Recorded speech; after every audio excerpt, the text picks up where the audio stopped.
Today I am introducing young prodigy Austin Ajit. Now he is just 12 years old and completed 12 books. Very young age he started his writing career along with his education. He is a natural lover and a great traveler. He used to travel different places for the purpose of nature, butterflies, maybe birds, all those things. Now let us talk to Austin regarding his education, natural lover and all those things. Hi Austin. Thanks for having me here. Hi. Hi. Austin, actually I would like to know about your recent examination result In PTL. PTL. Yeah. Actually, what is that for the people who doesn't know about it? Can you explain it properly? So it's basically a course in ornithology, so the study of birds. So first it's about the history of ornithology basically. So how we used to study about birds. Then what makes a bird, what happens inside, what powers a bird. Then how do they work basically. And then how do we study them. So how do we conduct surveys, if we have a question about birds like about migration, how would we conduct a scientific experiment to find that. So basically everything you could think of about birds, how to do that and about more about that. How this particular subject is connected to your educational system or curriculum? It's more of a passion. I took it because I wanted to learn more about things I love to learn about and things that I love. Yeah. Okay. How do you spend time for all these activities? Whenever I'm in the mood and I'm free, I just go and learn about it. Go to the course. In that case, how do you plan your travel? So depending on like how much beforehand we know about the travel, like if we know about it a month in advance, then basically everything will go according to that. So okay, we're going to this place in about a month or two, so I can relax for now. As we get closer for that, I have to spend more time getting ready, preparing, learning about the place I'm visiting. In that case, how do you plan this particular trips? Solo or group, or maybe from your relatives, neighbors? Solo trips mostly we plan like, okay, these are the main things I want to see there. Can we go see them? What's there to see? What's the place like? Group trips we plan it as a group. So that means almost all your trips are you only managing? Mostly, yeah, with help from my parents. Yeah, of course. Yeah. Related to this ornithology-based travel, your experiments, how do you make it into paper or maybe document it? Maybe any article you written, any books you written related to this? The trips are fuel for my books a lot. So my first book that I ever published, Austin and Grandma's Plant Kingdom, that's based on like me and my grandparents. Whenever I go to visit them during Christmas or Easter, when I go there, unlike Bangalore, it's a 90% jungle. There are trees and greenery everywhere, lots of birds and other wildlife. So those, I write about them based on mostly my emotions with mix of real life. So if it's a jungle, how do I feel about that jungle basically? And the ornithology is useful because like thanks to the course now, I know I've learned now a little bit what makes a bird a bird. How do the birds work on the inside and outside? So now I have a little more, what's it called? I know more deeply about them so I can write more easily. And because of that, I'm able to share in words easier about what makes the stuff I love amazing. So that I can convey that to the reader and maybe make them feel a little bit of what makes nature so beautiful too. Yeah. This particular exam, how it will take you forward in your career, maybe in the future, maybe for any writing? It was my first ever exam. Before writing it, I was really terrified. I was so stressed. I was like, oh my god, am I going to pass? Did I study enough? But after passing the exam, thanks to it, I feel like I can do anything now, because before the exam I was really terrified. Because this was basically the biggest thing I was doing so far. So passing it would be a huge thing for me. And thanks to the exam, I feel like I can do anything if I work hard enough. And also, it's like a very huge stepping stone. So if everything till now was like a little step towards my dream of not just spreading about nature, but making people actively love nature, this exam basically was a huge boost of one entire staircase. How many people attended from India, maybe from Bangalore, maybe from Karnataka? How many people attended? Quite a lot of people attended. The course you can do, the exam isn't mandatory. So quite a lot of people just went through the course but not did the exam. Quite a few, more than 100 people did the exam and passed. Quite a few. In that case, what is your grade in this particular exam? In this particular exam, I got above 80%. So in the exam, there's 3 categories. So if you get above 80%, you're in the elite silver. And if you get above, 90%, here in elite gold. So I got elite silver. I got above 80%. Related to this same ornithology, you got a best score in this particular recent exam. Who can attend this course and who can attend this examination, either in any age group or any age limitation or maybe age bar? As far as I'm aware, there's no age limitation. When I went there to the exam center, there were people from like across the age spectrum. So I think I was possibly the youngest person there, but there were quite a few people who were like above 60. So if you have passion for it, you can do it basically. There's no limit. What is this exam and who conduct this exam? All those things I want to know. Okay, so this one is about basic course on ornithology, but NPTEL, they have over 500 courses. They have a lot of them on so many different subjects, and NPTEL is held by the Indian government. The course I did in particular is held by IIT Madras and the Indian Institute of Science, Bangalore, but all the courses are held by very high up important institutions across India. Can you tell me something about your current education system, homeschooling, and how it is supporting to your nature study? So homeschooling has been a huge part of my journey so far. So firstly, it's the extra time. So in homeschooling, basically, whenever you feel like it, whenever you're in the mood, you can sit down and go to the lessons. So read the textbook, go to the lessons, study to whatever extent you want basically on the topic. So if it's about ants, for example, you can learn, okay, what is it like inside an ant colony? Then you can learn the biology of an ant, how do ants work? Then you can learn a little bit more, like, ant colonies, the ant hives use their structures built so that when the wind comes, the wind is channeled inside the hive, keeping it cool. So basically an air conditioning. So then you can do your own research further on that topic if it interests you. And then also whenever you feel like too tired of it or like, okay, I'll take a break, you can take a break and do something else. You can go upstairs, do a little bird watching, for example. So everything's really flexible. So if you have to travel for a few days, like I have to do sometimes, to go on trips and all, you can temporarily move the assignment dates. You can make a little extra time for yourself in your schedule, so you don't get too squeezed on pressure when you come back for your trip and you remember, oh man, I forgot the assignments in 2 days. So you don't get too squeezed, It's a huge help. Austin, can you tell me something more about your homeschooling and where are you enrolled and what school is that? So I'm enrolled in Wolseley Hall, Oxford from Cambridge, UK. It follows the IGCSE syllabus and it's one of the more prestigious homeschoolings out there. It's more than 130 years old and it's very prestigious. And it's also been very easy for me to adapt to because before homeschooling, I used to go to a school with IGCSE syllabus, yeah. I just want to know, in such a young age, you are attracted to nature and nature conservation. How did you get into this world? So when I was small, even then I used to love animals and nature. So at school, when the teacher was like, so you can bring something home to show us, I used to bring tiny little grasshoppers in boxes all the way home. And at school, I remember fondly, we used to love animals there. Every day the teacher would tell us one new animal every day. So one day it'd be a pancake, something called the pancake turtle. Other day it'd be the cassowary.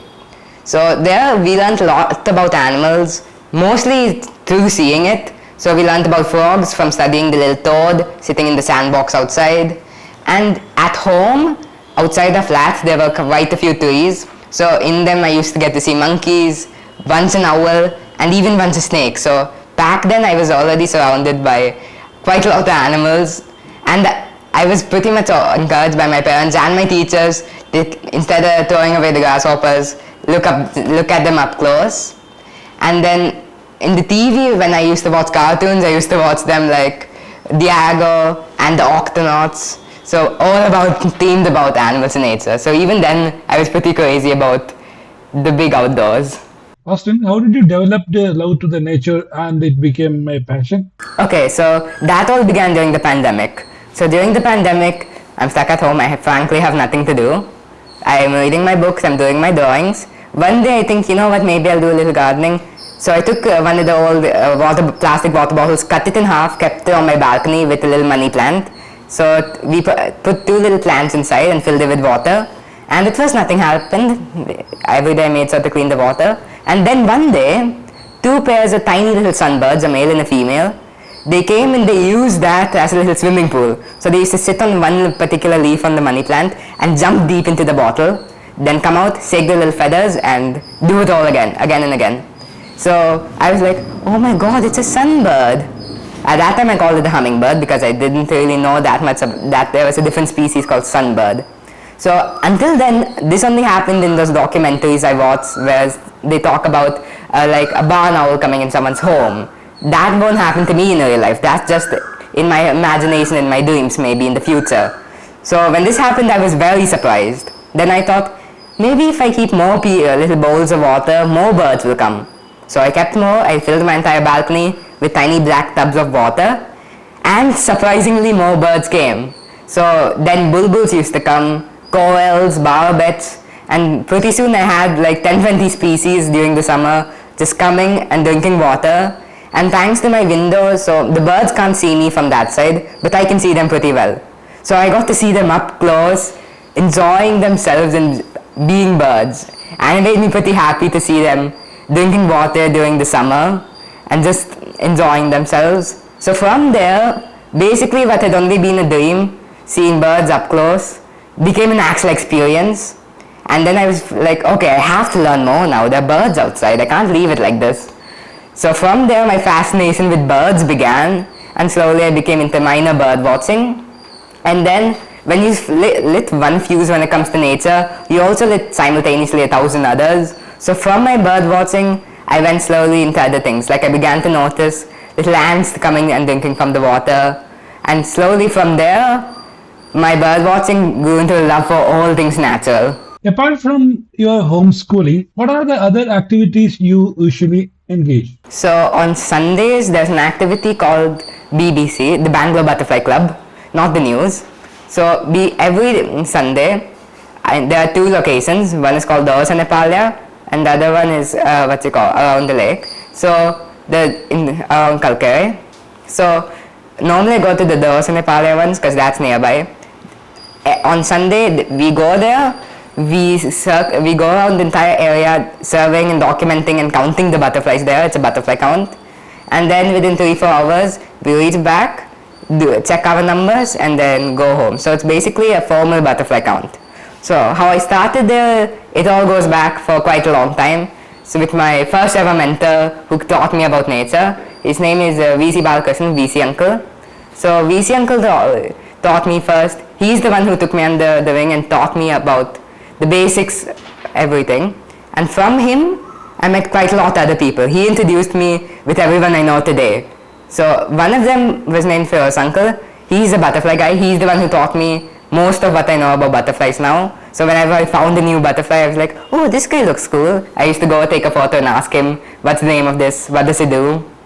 So he told me there's something called the Bangalore Butterfly Club going on right outside my home.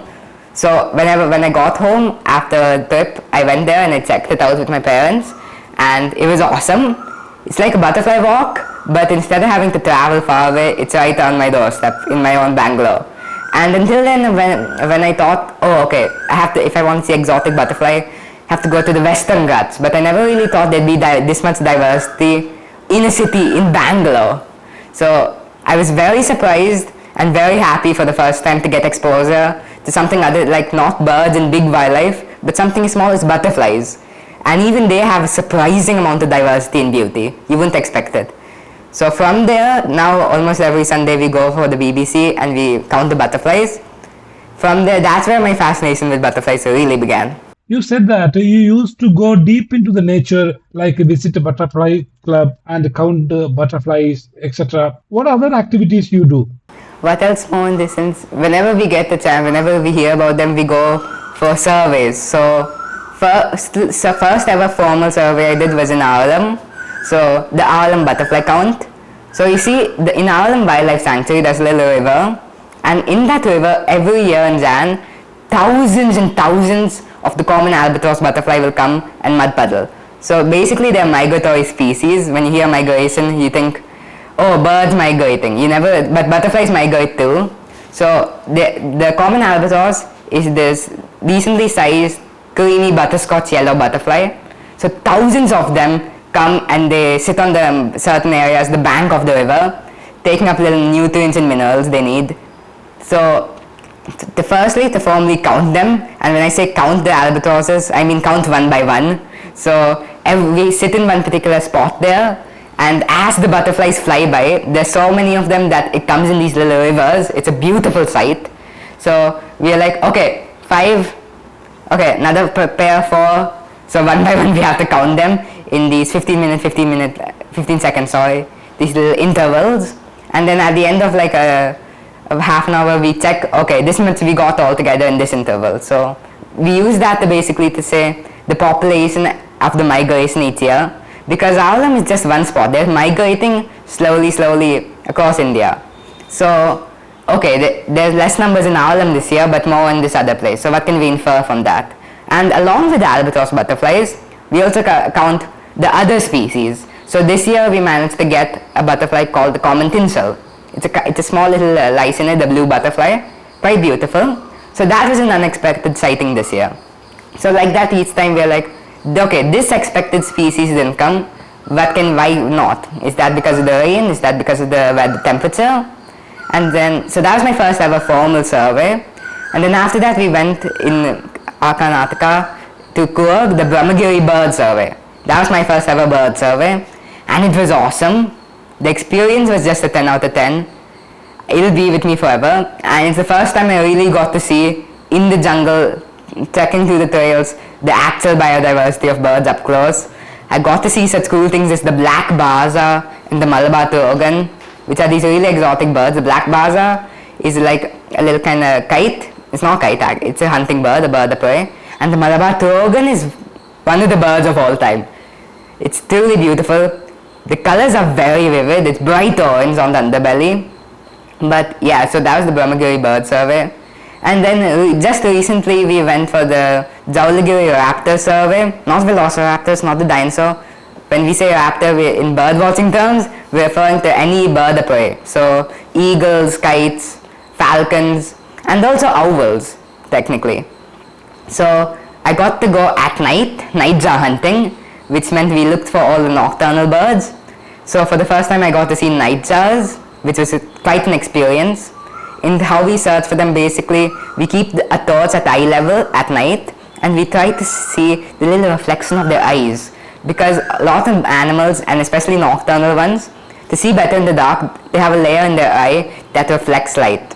So what you do is you keep it here, and you just search for that eye sign. So some animals have different color, but the nightjars is either this bright red or sort of purpley color. So like a little gemstone. So we have to search for them at night, or see them flying around, of course, the hunting. So that was the nocturnal survey. So we did that. Basically, we went to these certain areas at night. In the morning when we visit them, we were looking for things like mouse harriers and other kind of birds of prey, like Brahmini kites, falcons, etc. So that was my most recent formal survey. Can you tell me something about your recent butterfly surveys? Recently, there's 2 major ones about butterflies. So the first one and most recent is my trip to Sikkim, which is by all means and measures my first actual trip to North India. Oh my god, what a trip it was. So Sikkim is almost complete jungle by the looks of it. Full trees and rivers. And mostly when you look, not the kind of rivers when you think with nice sandy banks, these stony rivers with lots of pebbles in them. So at first I thought that's just how the rivers is. Apparently most of those came during a recent cloud burst that happened a few years ago, that basically dragged all the stones down the mountains and replaced the normal picturesque river into a stony rocky stream. So there you can get amazing view and also amazing wildlife. So firstly, in terms of butterflies, we got a lot. The weather wasn't the most forgiving thing there. It was, in the time the 8 days we were there, it was almost complete normal rain. So constant downpour. In terms of butterfly watching, that wasn't that good of a weather. But in terms of everything, in terms of view, it was beautiful. In terms of bird watching, it's a great weather. So we went trekking there, the Kanchenjunga National Park. So we didn't go deep inside it, we just went to the front gate, but that was an awesome trek. It's the first actual trek I've done in a while. So we went up there, up a mountain, completely surrounded by nothing but trees as far as the eye can see. No other sound but the occasional langur in the tree and maybe a rustling of leaves. So on the way there, we didn't see many butterflies. We saw a nice amount of birds though. Verdita flycatchers, Rufus sibias. Those all sound like weird names, but trust me, they're birds. Okay? Tuipais and so many other species. On the way back, that's when most of the bird watching occurred, because a little bit of the sun cleared up and the rain didn't come. So mostly our butterfly watching was in the evening, when the rain decided to clear up a little bit and a little bit the tiny rays of sun were peeking out. We got to see such wonders like the windmill. So a windmill is this, Papillion butterfly, black, red and white. They have beautiful huge little wings and they're quite friendly. So they come from mud puddling, basically they lick the nutrients on the floor like I said for the albatross in these huge numbers. Due to the weather, we didn't see the huge amounts, but we did see 6, 7 sitting in one, 6, 7, 8 sitting in one group. And then on the last day, for once the weather cleared up instead of the rain. On the way to we were coming back from Sikkim, we had this one stop, okay? So we're basically coming back from Sikkim, we're entering West Bengal where the airport is. So we have this one stop, perfect timing, okay? As soon as we ended, we got back into the car, nice thunder, rain was going to begin, but we came in the perfect time just before lunch, nice sunlight there, and to my surprise, I got to see for the first time in so many years a nawab, which is this cool little green and brown butterfly. They're crazy rare. Then we also got to see map wings, which are these small little guys with these beautiful patterns that look like a map drawn by me, okay, and peacocks. So not a bird peacock, but these beautiful black, green and blue butterflies. There are a lot of varieties. We saw quite a few common banded and Paris peacock. So that along with the common earl, we got a lot of cool butterflies, okay? I could spend all day listing the names. We got a lot of them. So we didn't go alone, we went with a group of other butterfly enthusiasts as part of the Papilio Trail. So basically, it started by two of the founders of the Bangalore Butterfly Club, so Ashok Uncle and Rohit Uncle. So they basically made it as an initiative to take like-minded people across India to places with really exotic and awesome butterflies. So I went with them at the start of this year to a place called Honey Valley. That was, I'm pretty sure, the first trip of Papilio Trails ever since it was founded. So in Honey Valley, we stayed in a little resort and it was an awesome trip. I got to see so many birds and butterflies, and I also got to use my camera for the first time. I had recently gotten a good lens for my camera for bird watching and it worked like a charm. For the first time ever, I actually used the camera for photography instead of my binoculars. So like that, whenever I get the chance, I go for these little trips, and one more is coming up soon to Devalsari, which is in Uttarakhand. So that's coming up soon within this month, like the end of this month. What is your future plan as an author and as a nature warrior? One thing is I want to learn more. So I've taken like the basic course in ornithology, but that's just the basics. And for ornithology, I don't want to go only in birds. I want to learn about every part of the natural world, about insects, plants, mushrooms, about life below the sea, above in the air, just basically everything. And plus, I only just barely scraped the surface of what's there in ornithology, to study birds. There's so much more to learn, and I just want to continue learning and learning, because there's no end to that. And then, as for what I want to keep doing as an eco-warrior, I want to keep like spreading my message and like making more people connect and realize nature is there. Nature isn't just a thing in like a David Attenborough documentary you watch on YouTube. It's just right out your doorstep, and it's waiting for you, no matter how small it is. And I want more people to connect with nature, because until you can connect with it, it's just really just a pretty thing. Until you actually connect with it, you feel it, if you understand. Using my writing and my work, I want to make more people realize that nature isn't far away, it's outside, and it needs our protection.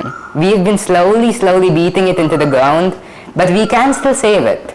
And it's not too damaged, it's still beautiful, and it's still out there. So I want to keep spreading my message and make more people remember and realize this critical fact. Austin, how are your parents supportive in your study and what role they do play? They've been critical. Like, they've been there from day one. Like, always they've been supportive of what I've wanted and what I've loved.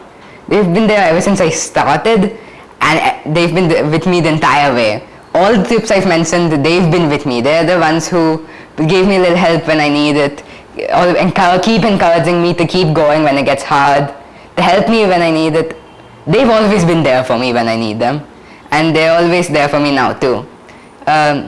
Plus, I'm just 12. I don't have a driving license yet. I can't book a plane ticket to Sikkim yet by myself, so I kind of need them right now. How great personalities inspired you?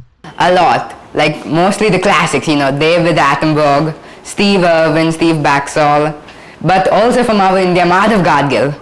So a lot of the legends, their work, their books, their writing, what they've learned and what they've done, how they've touched the hearts of millions of people across the world. It's really inspiring, and it's what I hope to be even one level of close to what they've reached one day. I hope to at least a little bit give the effect to people, make them feel as hopeful and inspired one day. They're the main inspiration for me. Austin, there are so many names to remember, different varieties of butterflies, birds, etc. How do you memorize all those things?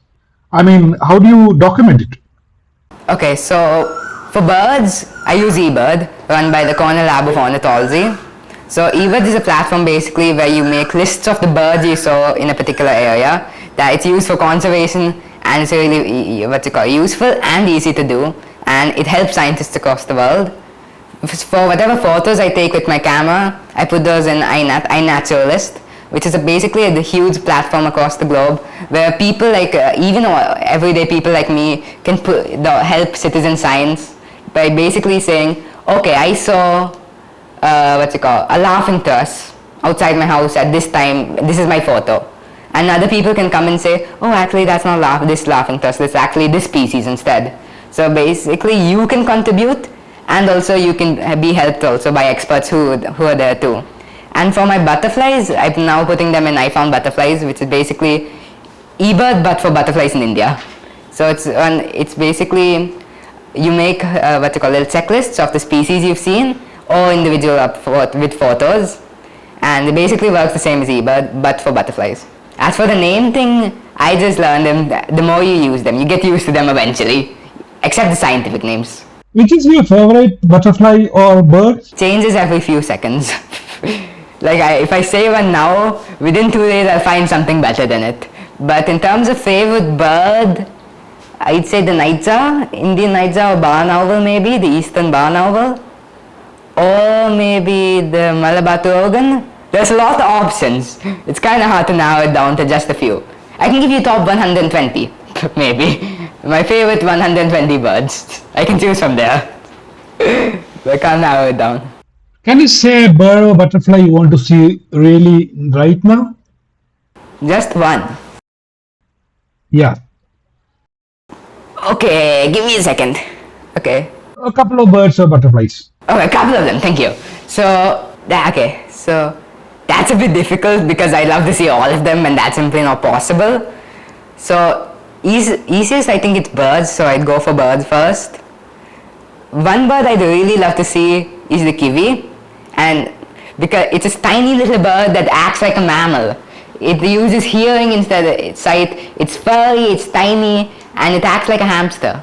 It's small, endemic to New Zealand in that area, and it's truly one of the birds of all time. And it's somehow related to ostriches and elephant birds.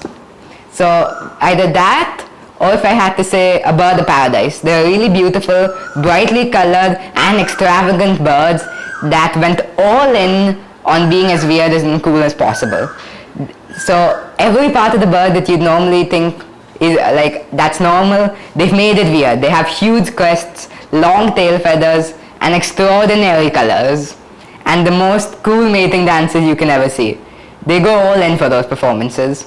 In terms of butterflies, that's a lot harder because there's so many to choose. But if I had to choose a couple, I'd say one is the Bhutan glory, that's truly beautiful. But also one would be the Malabar banded peacock. That's a slightly common butterfly but very beautiful and quite exotic to see. And then one more is the Kaiser Hind, one of the rarest butterflies in all of India. It's very extremely rare because people used to hunt it because it's just so crazy beautiful. It's found in northeastern and the northern parts of India, and it's very small, and if you want to see it you have to be incredibly lucky. You need the right temperature, the right time, and the right season. So it's truly one of the butterflies of all time. I'm saying I want to see the Kaiser Hind. Thank you for having me here.